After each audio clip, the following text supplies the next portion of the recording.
नमस्कार, आपका स्वागत है सुरागीलाल न्यूज चैनल के उत्तराखंड बुलेटिन में। मैं हूं अनुश्री भारद्वाज और नजर डालते हैं इस वक्त की फटाफट खबरों पर। टिकट मिलने पर गणेश गोदियाल दिखे उत्साहित। कैबिनेट मंत्री गणेश जोशी ने की कांग्रेस के मंसूरी लोकसभा प्रत्याशी पर टिप्पणी। सभी 5 सीटों पर भाजपा ने अपने प्रत्याशियों की सूची की जारी। भावर क्षेत्र में मनाया गया फूलदेई का पर्व, बच्चों को मिले उपहार। पौड़ी लोकसभा सीट पर भाजपा द्वारा अनिल बलूनी को प्रत्याशी बनाए जाने पर रामनगर विधायक ने की प्रेस वार्ता। कांग्रेस के पूर्व विधायक रंजीत सिंह रावत ने उत्तराखंड की 5 लोकसभा सीट पर पार्टी प्रत्याशियों की जीत का किया दावा। केरल में हुई छात्र की हत्या पर एबीवीपी का प्रदर्शन, एसएफआई पर प्रतिबंध लगाने की उठाई मांग। जिला विधिक सेवा प्राधिकरण सचिव ने किया बंदी गृह का निरीक्षण। प्रदीप टम्टा को टिकट मिलने पर कांग्रेस कार्यकर्ताओं ने जताई खुशी, जीत का किया दावा। लोकसभा सामान्य निर्वाचन में नेपाल सरकार द्वारा दिया जाएगा पूर्ण सहयोग। दोनों देशों के बीच आपसी समन्वय से किए जाएंगे कार्य। भाजपा लोकसभा प्रत्याशी व सांसद अजय टम्टा के विरोध में खेतीखान में लगे नारे। युवाओं ने लोकसभा चुनाव बहिष्कार की दी चेतावनी। आंगनबाड़ी वर्कर्स की हड़ताल के चलते विभागीय कार्य हुए प्रभावित, जनवरी से नहीं बटा टेक होम राशन। सांसद अजय टम्टा पर लगे आरोपों को लोकसभा चुनाव प्रभारी ने बताया निराधार। भारत तिब्बत सीमा सुरक्षा बल के जवानों ने किया फ्लैग मार्च। पूर्व सांसद और सीपीआईएम के वरिष्ठ नेता वृंदा करात पहुंची बनभूलपुरा। भाजपा के प्रदेश महामंत्री बोले, कांग्रेस के सभी प्रत्याशियों की होगी जमानत जब्त। हल्द्वानी के बुद्ध पार्क में प्रदर्शन कर रहे ओखलकांडा और धारी ब्लॉक से आए दर्जनों ग्रामीण। अब खबरें विस्तार से। पौड़ी गढ़वाल से लोकसभा प्रत्याशी गणेश गोदियाल ने मीडिया से बात करते हुए कहा कि जैसे ही कांग्रेस के द्वारा 3 टिकट जारी होने की बात का पता चला, कार्यकर्ताओं में काफी उत्साह देखने को मिला और गढ़वाल लोकसभा क्षेत्र से टिकट मिलने के बाद उनमें भी उत्साह का संचार हुआ। देहरादून से संवाददाता सुनील राज की रिपोर्ट। जैसे ही ये बात आम लोगों को पता चली कि 3 टिकट डिक्लेयर हुए हैं, तीनों लोकसभा क्षेत्रों में कार्यकर्ताओं में बहुत उत्साह देखने को मिला। मैं स्वयं इस बात से बहुत उत्साह का संचार मुझ में हुआ है कि कल जैसे ही गढ़वाल लोकसभा क्षेत्र से मेरा नाम आया, तमाम चाहे बद्रीनाथ क्षेत्र हो, वहां से लेकर रामनगर तक और कोटद्वार से लेकर यहाँ नरेंद्र नगर और देवप्रयाग और तमाम पौड़ी के जितने भी विधानसभा क्षेत्र हैं, कोई ऐसा विधानसभा क्षेत्र नहीं है जहां से कार्यकर्ताओं का इस रूप में संदेश न आया हो कि हम पूरी तरह से तैयार हैं। मैं ये कहना चाहता हूं, अभी कुछ मीडिया के साथी मुझे मिले और उन्होंने कहा कि आपने कल सुबह चुनाव लड़ने के लिए मना किया। मैं इस बात को अपने भाइयों से मुझे साझा करने में कोई हिचक नहीं है, कोई शर्म नहीं है कि मेरी आर्थिक स्थिति को देखते हुए मैंने महसूस किया कि भारतीय जनता पार्टी के धन बल का मुकाबला अगर करना है तो मेरी स्थिति ऐसी नहीं है कि मैं उनके धन बल का मुकाबला कर सकूं। इसलिए मैं संकोच में था कि मैं चुनाव कैसे लड़ूंगा। लेकिन जब मैंने ये बात थोड़ा साझा की कि मैं चुनाव नहीं लड़ना चाहता, उसके बाद जो तूफान के रूप में तमाम कार्यकर्ताओं का मुझ तक संदेश आया कि हम आपके लिए संसाधन इकट्ठा कर रहे हैं। कोई विधानसभा क्षेत्र ऐसा नहीं है जहां से लोग आज इस काम पर हमारे कार्यकर्ता न लगे हों कि आने वाले चुनाव के लिए गणेश गोदियाल जी को मदद करनी है, उसके लिए संसाधन जुटाना है। जब सब विधानसभा क्षेत्रों से ऐसे बातें आई और उसके बाद हमारे हाईकमान ने मुझसे ये वादा किया कि उस लोकसभा क्षेत्र में आपकी पॉपुलैरिटी को देखते हुए ये हमारा आपको आदेश है कि आपको उस गढ़वाल लोकसभा क्षेत्र की अस्मिता की रक्षा करने के लिए एक लड़ाकू के रूप में आपको लड़ाई लड़नी है और फतह हासिल करनी है, जीत हासिल करनी है।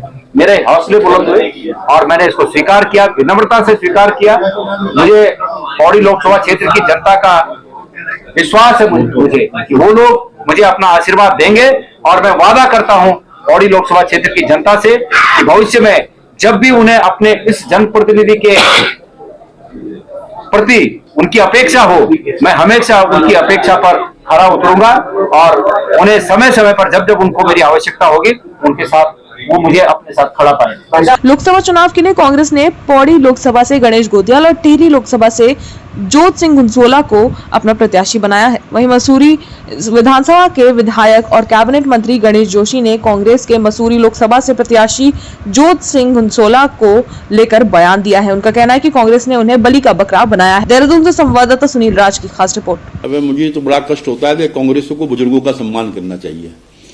जिस व्यक्ति को आराम करना चाहिए था उस बेचारे को वो शब्द तो बलिका वगैरह कहना तो उचित नहीं रहेगा।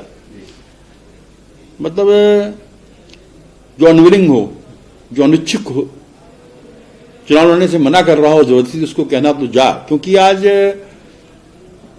जहां देश में कांग्रेस खत्म हो रही है, उत्तराखंड के अंदर तो पूरी समाप्ति की ओर है। कांग्रेस के एक के बाद एक जनाधार वाले नेता भारतीय जनता पार्टी में आ रहे हैं। जहां भारतीय जनता पार्टी ने कई दिन पहले प्रत्याशी घोषित कर दिए हैं, कांग्रेस प्रत्याशी तक घोषित नहीं कर पा रही थी। और कल टिहरी लोकसभा से मेरे बहुत ही आदरणीय हैं, उन्हीं के आशीर्वाद से मैं लगातार 3 बार विधायक बना हूं। उनका आशीर्वाद मेरे साथ रहता है। उन बुजुर्ग आदमी को खड़ा कर दिया है। और मैं तो अभी भी कहूंगा जोत सिंह भाई को कि अभी भी समय है, टिकट वापस करो, भाजपा में आओ।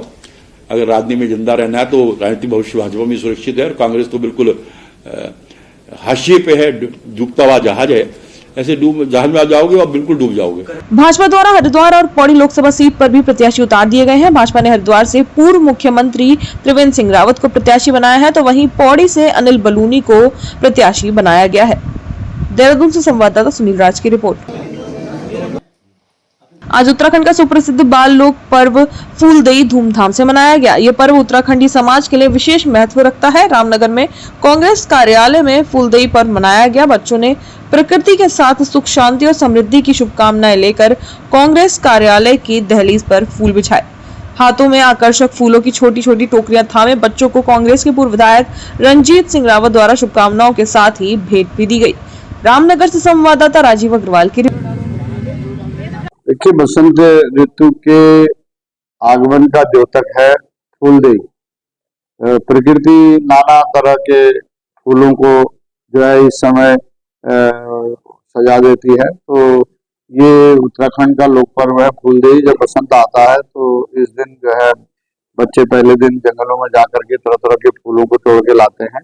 और आज के दिन वो सुबह हर दरवाजे पे, गांव या तोक जहाँ पे भी वो रहते हैं मोहल्ले, उसमें हर दरवाजे पे जाके लोगों के दरवाजे पे फूल चढ़ाते हैं। बुधवार को रामनगर विधायक दीवान सिंह बिष्ट ने भाजपा हाईकमान द्वारा पौड़ी लोकसभा सीट पर पूर्व राज्यसभा सांसद अनिल बलूनी को प्रत्याशी बनाए जाने पर आयोजित पत्रकार वार्ता में बताया कि भाजपा हाईकमान द्वारा इस सीट पर पार्टी के राष्ट्रीय स्तर के नेता को जो टिकट दिया गया है, उससे निश्चित तौर पर देश में ये लोकसभा सीट अनिल बलूनी के नेतृत्व में एक नया इतिहास रचेगी।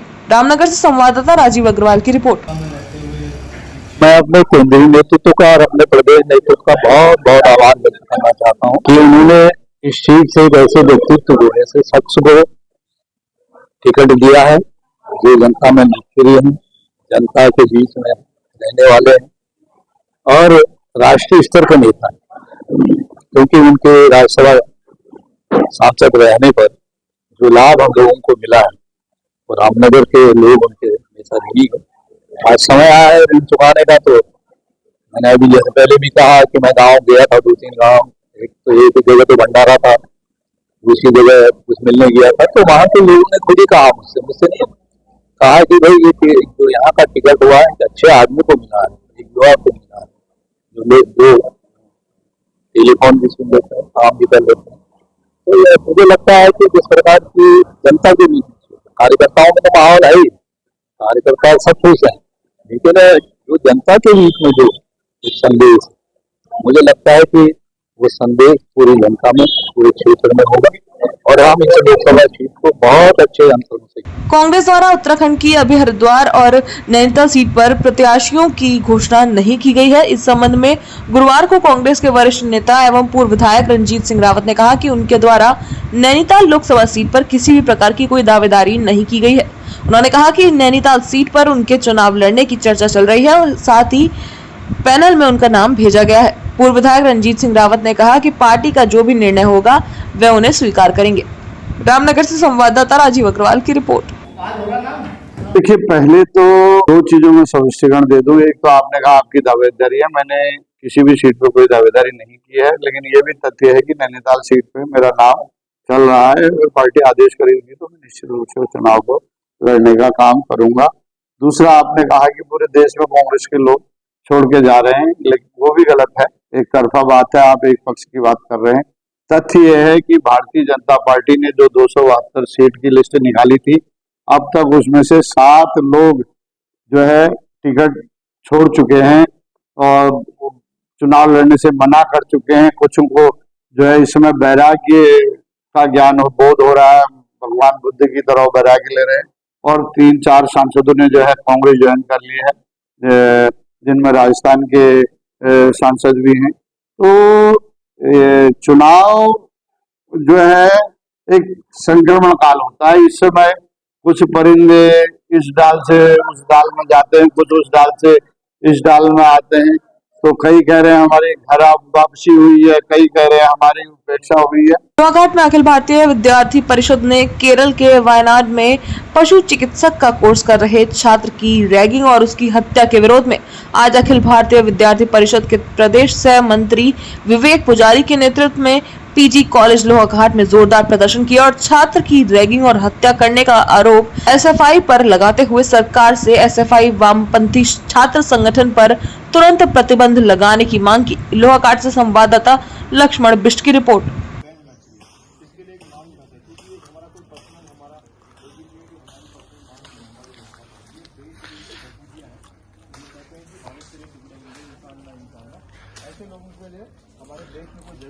बुधवार को जेल समीक्षा दिवस पर जिला विधिक सेवा प्राधिकरण सचिव चंपावत शिवानी बसबोला के द्वारा लोहाघाट न्यायिक बंदीगृह का निरीक्षण किया गया। निरीक्षण के दौरान प्राधिकरण सचिव ने जेल में बंद सभी पुरुष व महिला बंदियों से उनकी समस्याओं को पूछा तथा निःशुल्क कानूनी सहायता चाहने बाबत बंदियों से जानकारी ली।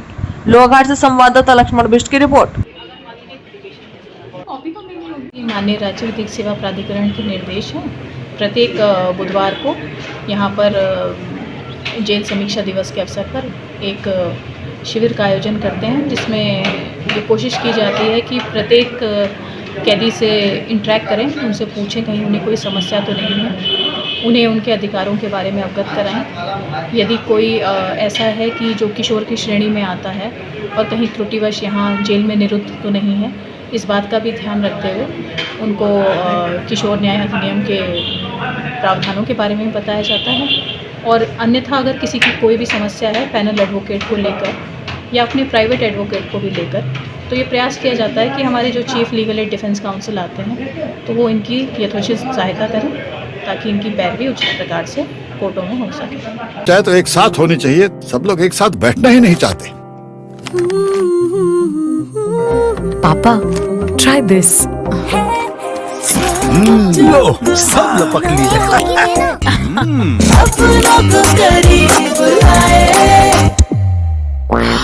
ये क्या हाल कर दिया है रूम का? बस कल से चाय? कल से चाय मेरे रूम में। देवरपन नमकीन। चंपावत में कांग्रेस कार्यकर्ताओं ने एक बार फिर लोकसभा चुनाव में कांग्रेस पार्टी से प्रदीप टम्टा को टिकट मिलने पर खुशी जताई है। सभी कार्यकर्ताओं ने एकजुट होकर चुनाव प्रचार को लेकर कमर कस ली है। बुधवार को कांग्रेस कार्यालय में कांग्रेस जिला अध्यक्ष पूरन कठायत के नेतृत्व में कार्यकर्ताओं ने मिष्ठान वितरण कर खुशी जताई। चंपावत से संवाददाता लक्ष्मण बिष्ट की रिपोर्ट। तो मैं राष्ट्रीय नेतृत्व को बहुत बहुत धन्यवाद दूंगा कि उन्होंने इस लोकसभा सीट से, अल्मोड़ा पिथौरागढ़ लोकसभा सीट से एक कर्मठ और जुझारू व्यक्ति और ईमानदार और विद्वान व्यक्ति को दोबारा यहाँ से मौका दिया है।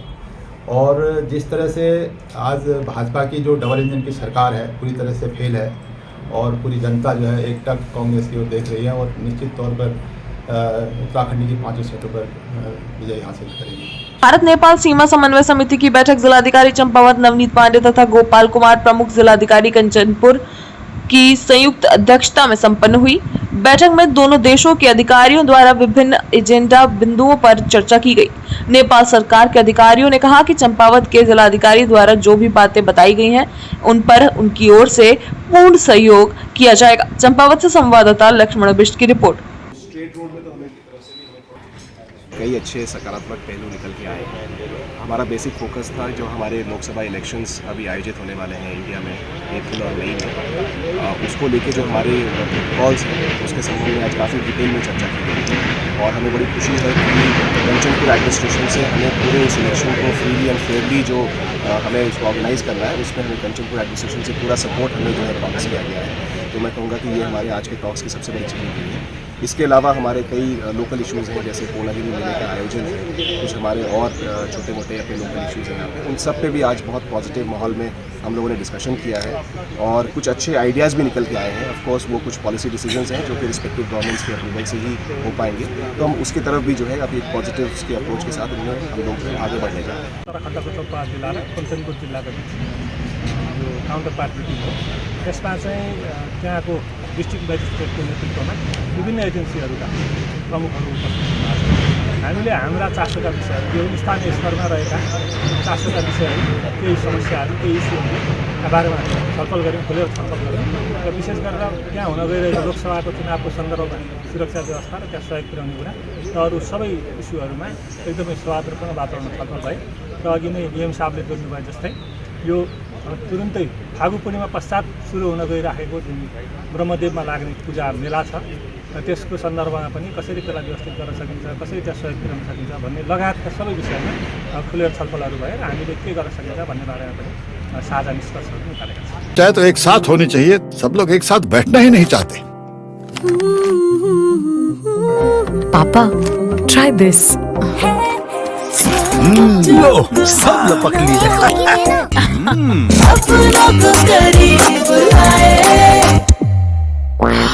ये क्या हाल कर दिया है रूम का? बस कल से चाय। कल से चाय मेरे रूम में। देवर पान नमकीन। लोहाघाट विधानसभा के खेतीखान में युवाओं के द्वारा भाजपा सांसद अजय टम्टा को एक बार फिर से लोकसभा प्रत्याशी बनाए जाने का विरोध करते हुए सांसद टम्टा के विरोध में जोरदार नारेबाजी की गई। क्षेत्र पंचायत सदस्य सुशीला बोहरा, गोशनी माझगांव प्रधान अरविंद देवपा के नेतृत्व में क्षेत्र के ग्रामीणों ने सांसद अजय टम्टा के खिलाफ जमकर नारेबाजी की। इस दौरान लोगों ने सांसद अजय टम्टा के खिलाफ आक्रोश जताते हुए कहा कि सांसद ने खेतीखान के गोशनी गांव को गोद लिया था और सांसद टम्टा द्वारा क्षेत्र में 40 योजनाएं संचालित करने की झूठी बात कही जा रही थी। अगर सांसद ने क्षेत्र में विकास कार्य किए हैं तो उन्हें धरातल पर दिखाएं। लोहाघाट से संवाददाता लक्ष्मण बिष्ट की रिपोर्ट। मुख्यमंत्री के जिले चंपावत के आंगनबाड़ी कार्यकर्ताओं की हड़ताल के चलते टेक होम राशन सहित अन्य कार्य प्रभावित हो रहे हैं। जहां एक और हड़ताल के चलते जनवरी से अब तक टेक होम राशन नहीं बंट पाया, तो वहीं बाल विकास के अनेक विभागीय कार्य भी प्रभावित हो रहे हैं। चंपावत से संवाददाता लक्ष्मण बिष्ट की रिपोर्ट। मांगे तो जो भी है सर रोज बताते आ रहे हैं, रोज कहते आ रहे हैं हमारी ये मांगे हैं करके। कितनी बार बताएं? हमारी कैबिनेट मंत्री ने जो हमें आश्वासन दिया था और जगह जगह हमारे बारे में जो बयान दिए जा रहे थे, उनसे हमें लग रहा था कि जल्दी हमारी मांगे पूरी हो जाएंगी और हमारी मांगों पर विचार होगा, लेकिन अभी भी कुछ सुनवाई नहीं हो रही है। आज भी हम इंतजार में हैं।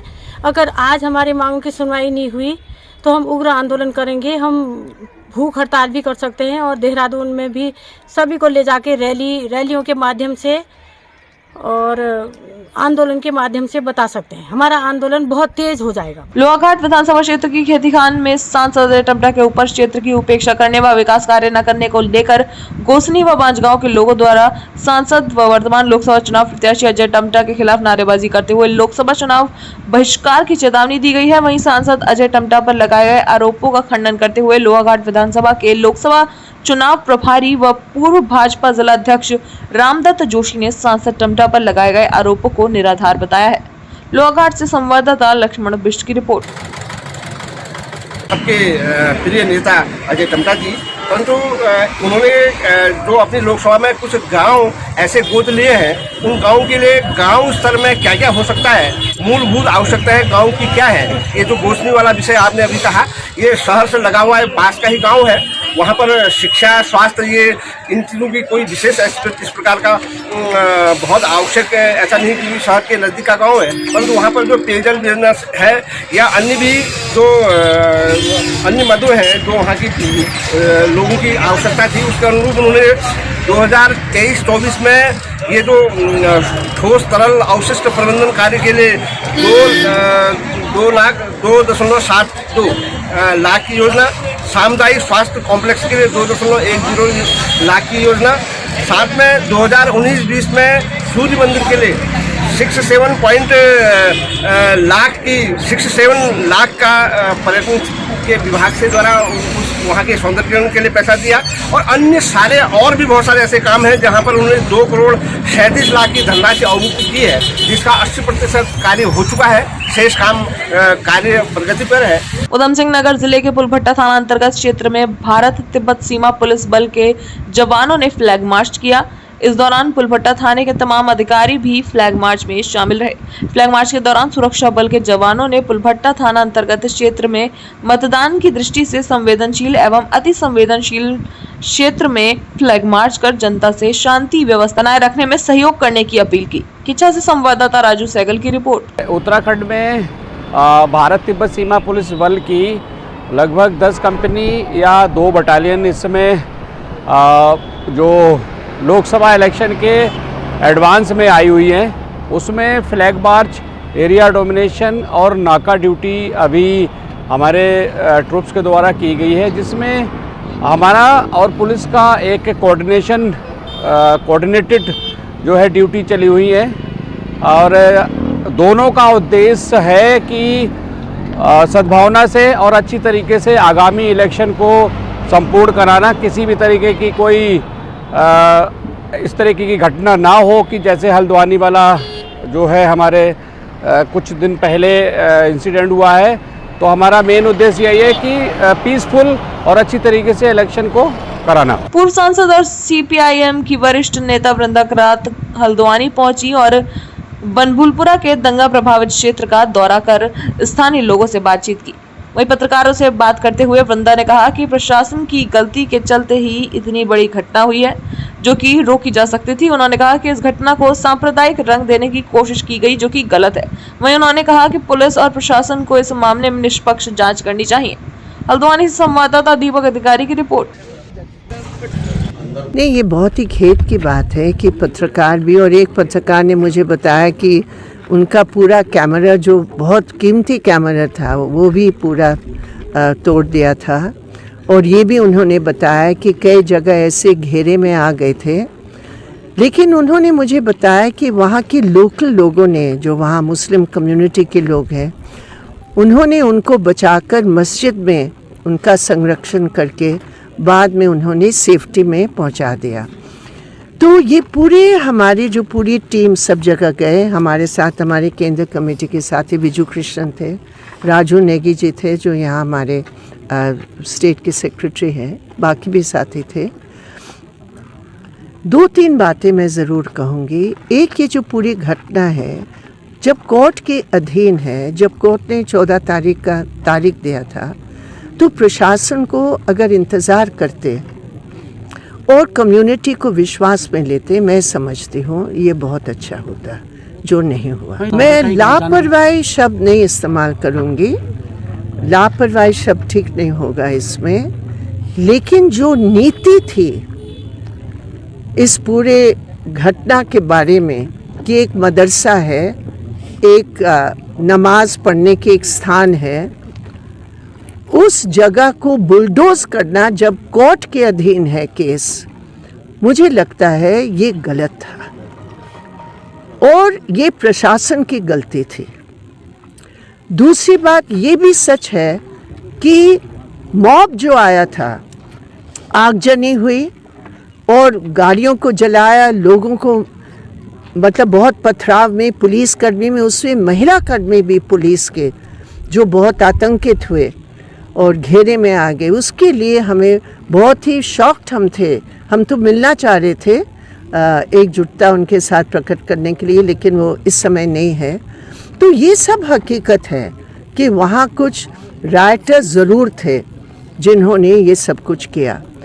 लेकिन मैं फिर एक बार कहूँगी कि जहाँ यहाँ कोई सांप्रदायिक रंग नहीं है, क्योंकि खुद ही कम्युनिटी के लोगों ने भी बचाया पुलिस को, और पुलिस ने भी वहाँ जब कुछ दूसरी कम्युनिटी के लोग मुस्लिम घरों को जला रहे थे, 2-3 घरों को जला रहे, तो पुलिस ने जाकर मुस्लिम महिलाओं को बचाया। ये भी बात सामने आई जो मुस्लिम महिलाओं ने खुद किया। तो हम सिर्फ एक छवि सामने रखकर ठीक नहीं रहेगा, लेकिन मैं समझती हूँ बहुत निर्दोष गिरफ्तार हुए हैं, विशेषकर महिलाएं जो गिरफ्तार हुई, उसमें एक 65 साल से ऊपर एक उम्र की महिला है और भी एक दूध मतलब जो एक बच्ची उसकी दूध पी रही वो महिला को भी गिरफ्तार किया।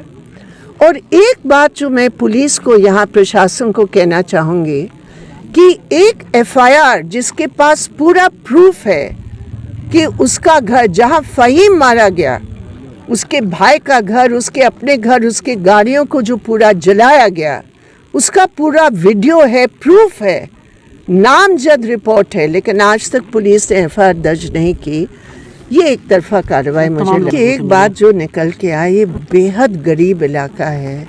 सभी लोग, सभी जितने यहाँ लोग हैं वो अगर दिन में नहीं कमाएंगे तो खा नहीं सकते हैं। वो सब डेली वर्कर है, बहुत गरीब है। वो कभी भी नहीं चाहेंगे कि इस प्रकार की घटना कुछ हो जिससे उनका पूरा जिंदगी और जीविका बर्बाद हो। ये भी देखने की जरूरत है। हल्द्वानी में भारतीय जनता पार्टी के कुमाऊं संभाग कार्यालय में प्रदेश महामंत्री आदित्य कोठारी ने प्रेस वार्ता करते हुए आगामी लोकसभा चुनाव को लेकर ग्रास रूट स्तर तक पार्टी की तैयारी के बारे में जानकारी दी। आदित्य कोठारी ने बताया कि प्रधानमंत्री नरेंद्र मोदी के आह्वान पर प्रत्येक बूथ में पिछले मतदान की अपेक्षा इस बार पार्टी के पक्ष में 10% अधिक मत प्राप्त का लक्ष्य दिया गया है। वहीं उन्होंने विपक्ष की जमानत जब्त होने की बात भी कही। हल्द्वानी से संवाददाता दीपक अधिकारी की रिपोर्ट। निश्चित रूप से यह जो भी चुनाव अभी तक संपन्न हुए हैं उत्तराखंड के अंदर, इन सभी चुनाव में भारतीय जनता पार्टी का साथ यहाँ की जनता ने दिया है। और जो भी हमारे कार्यक्रम हो रहे हैं, जो भी हमारे नेताओं के दौरे हो रहे हैं, हमारे चाहे वो जिला स्तर का ही नेता क्यों नहीं हो, सभी में, और अभी जो आदरणीय मुख्यमंत्री जी का सभी जिलों में कार्यक्रम हुए हैं, मातृशक्ति के कार्यक्रम हुए हैं, हमने लखपति दीदी के सम्मेलन किए हैं, स्वयं सहायता समूह के भी सम्मेलन किए हैं, अपार जन समूह जो उन कार्यक्रमों में जुड़ा है, निश्चित रूप से वो इस बात का संकेत देता है कि उत्तराखंड की जनता भारतीय जनता पार्टी के साथ में है। और पिछली बार जो मत भारतीय जनता पार्टी को मिला है उससे भी कहीं अधिक मत जो है भारतीय जनता पार्टी को इस समय मिलेगा। और मेरा पूरा विश्वास है कि उत्तराखंड की 5 सीटों पर हमारे विरोधी प्रत्याशियों की जमानतें जब्त होंगी। आज के लिए बस इतना ही। उत्तराखंड से जुड़ी सभी खबरों को जानने के लिए जुड़े रहें सुरागीला न्यूज चैनल से। धन्यवाद।